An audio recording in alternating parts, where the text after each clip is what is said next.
It's an unusual sight. A mob of 40 Angus cattle contained to a weedy, frost-affected patch of paddock by an invisible fence line. The adjacent barley crop safely out of their reach. The CSIRO's Dr Rick Llewellyn is in charge of a South Australian trial investigating how this new e-shepherd technology can be used in mixed farming enterprises as part of the overall weed management strategy. This trial in Pinaroo is the second one we've done as part of this GODC trial using virtual fencing, and the aim here in this paddock is to graze out an area that's been affected by frost. It's got some weedy areas due to some poor establishment, and right here the grain yield probably would have only been about a third of what it was elsewhere in the paddock, so not really great for hay either. So the opportunity for virtual fencing is to see whether we can fence it off and allow these cattle to come in and graze out this area, get some grazing value and leave the rest of this cropping paddock for harvest. This is Heath and Amanda Nichols' cattle and grain farm. On this particular country, brome grass is our biggest issue. It's established itself really well in a dry year too, I reckon, and we didn't get a knockdown on this country due to a dry start and dry seeding, and it'll really choke everything out really. It's good at that. We thought this would be a real test for the technology. You've got a valuable crop with good prices just over the fence, and we're protecting that and grazing out this sort of frost-affected area down the bottom here. So it's a pretty distinct line that you're seeing. That distinct line is best seen from the air.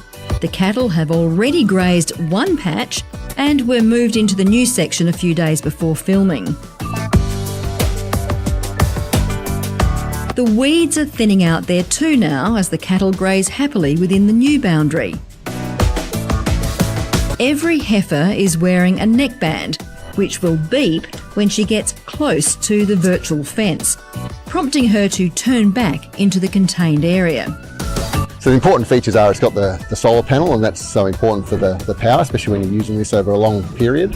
And that's why the device is quite large. It's got this solar panel on top, it's got the antenna that communicates with the tower, and that's what lets us see the animals on the laptop and manage the fencing. And then importantly, it's got this counterweight which allows it to always stay in the right position on the animal.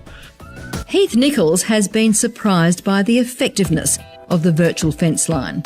How much they do actually respect the line and learn where to graze to, yeah, that's been quite interesting. And I like the fact that if an animal goes over the line, they'll get a noise, but then when they start moving back to their line, it'll shut down, so it entices them to come back to the mob. If the animal continues through the first audio alert, it will receive follow-up alerts before a final sensory pulse. Dr Rick Llewellyn says the animals learn quickly, though, to respond to the early audio. The good thing about this technology is that the developers with CSIRO, based at Armidale, led by Caroline Lee, I mean, they're animal welfare scientists, so a lot of this background work's been done to get it through and show that it is safe and the animals are happy when it's being applied. So that's really important to us. And here we're able to really focus on the practical applications for farmers and where that opportunity might be. The invisible fence lines can be set up on a phone or a laptop according to GPS coordinates. Yeah, we're able to track a few of them there, and you can see where they've been today. Yep. Been pretty active over here on the western side, haven't they? That's right, they've tested the fence, they've found out where the new boundary is. The cattle show up as green markers. The yellow lines are the path each animal has taken. The yellow arrows show where they have tested the virtual fence line. And Heath Nichols has aligned each neckband with the animal's registered ear tag. So we can actually see what individual animals are doing, where they're moving and their habits, I guess, and which ones test the boundaries a bit more than others, so it's actually quite interesting.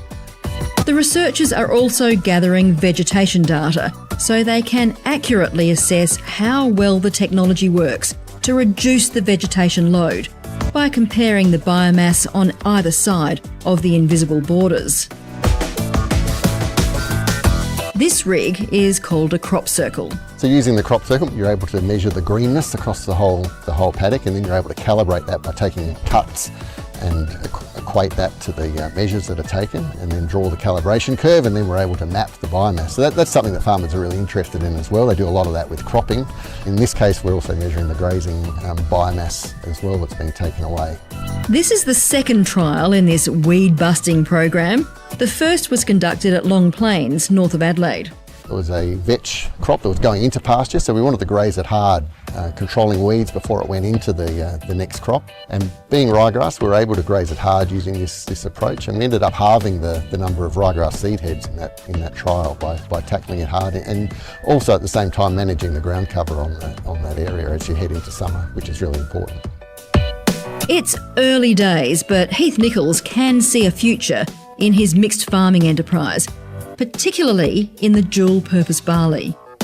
Once it's established enough, we'll graze areas, paddocks out, but we never graze it evenly enough. So they'll always graze more around trees or the trough, and then the furthest point of the paddock seems to get left alone. So that we don't get an even graze. So that's probably, I think, will be the biggest winner for us if we were ever to use this technology, is for evenness of grazing on those dual-purpose barleys. So yeah, I think that'll be pretty cool.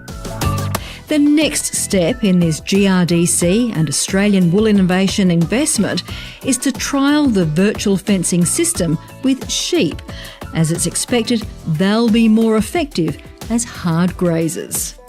That's why we like to do this work on farm, because you start to learn the practicalities and just where the most effective and most high value fit might be on a farm. So we really do think it has great potential, and farmers keep telling us to bring this technology along, and that's what we really hope happens.